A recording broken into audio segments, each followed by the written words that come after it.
അപ്പോൾ ഇന്നത്തെ വർക്ക് ഇതാണ്ട് മക്കളെ. ഇന്നത്തെ വർക്ക് അയ്യോ ഒരുപാട് കാടൊക്കെ കയറി വൃത്തിയാക്കി കിടക്കുന്ന കിണറാണ്. മൊത്തം കാട് പറിക്കണം, വൃത്തിയാക്കണം. പിന്നെ അടിഭാഗം ഇടിഞ്ഞിട്ടുണ്ട്, പക്ഷെ മണ്ണ് തോടാനുണ്ട് എന്നൊരു സംശയമുണ്ട്. കണ്ടില്ലേ മട കണ്ടില്ല, 2 സൈഡിലും മടയായിട്ട് കിടക്കുന്നുണ്ട്. അപ്പോൾ ബാക്കി പരിപാടികളൊക്കെ ഒന്ന് കാടൊക്കെ കുറച്ച് ക്ലീൻ ആക്കിയതിന് ശേഷം നോക്കാം. പൊടി പറപ്പിച്ചുള്ള പണിയാണ്. കണ്ടില്ലേ പൊടിയൊക്കെ പറപ്പിച്ച് അത് കാണിച്ചു കൊടുക്കേണ്ടി വരും. അപ്പോൾ വേഗം വർക്ക് തീർക്കണമെങ്കിൽ ഇതുപോലെ 3-4 ആളൊക്കെ ഒരുമിച്ച് ഇറങ്ങണം കേട്ടോ. കാട് പറിച്ച് വേഗം വൃത്തിയാക്കി ഇറങ്ങണമെങ്കിൽ ഇന്നിപ്പോൾ നമുക്ക് ഈ ഭാഗത്ത് കൂടി നമുക്ക് ഇറങ്ങാനുണ്ട്. 4 ആൾ ഒരുമിച്ച് ഇറങ്ങിയിട്ടാണ് കാട് പറിക്കാൻ പോകുന്നത് കേട്ടോ.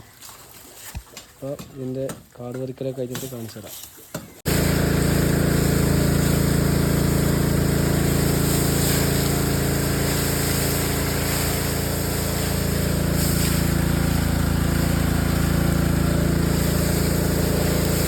ഇപ്പോൾ കിണറിലെ കാടൊക്കെ പറിച്ച് കഴിഞ്ഞിട്ടോ. കിണറിലെ കാട് പറിച്ച് വെള്ളം അടിച്ച് കഴുകി വൃത്തിയാക്കിട്ടോ. എനിക്ക് സംഭവം അടിപൊളിയല്ലേ. അത്യാവശ്യം നല്ല വട്ടമുള്ള കിണറാണ്. അത്യാവശ്യം നല്ല വട്ടമുണ്ട് കിണറിന്. അടിയിലും ആണെങ്കിൽ അത്യാവശ്യം നല്ല വട്ടമുണ്ട്. കാടൊക്കെ കുറച്ച് താഴത്തിട്ടിട്ടുണ്ട്. മൊത്തം കോഴി വൃത്തിയാക്കണം. അത്യാവശ്യം മണ്ണുണ്ട് കിണറിൽ. അത്യാവശ്യം മണ്ണുണ്ട് കാടാൻ. ഒന്ന് ഇറങ്ങി നോക്കാം എന്താ അവസ്ഥ. ഒരു സൈഡ് ഉള്ളൊക്കെ നല്ല അടിഞ്ഞ കിണറാണ്. ക്ലീനാക്കിയതിന് ശേഷം വീഡിയോ കാണാം. വർക്ക് പൂർത്തിയായതിനു ശേഷമുള്ള വീഡിയോ കേട്ടോ. അടിയിൽ നല്ല മണ്ണുണ്ട്.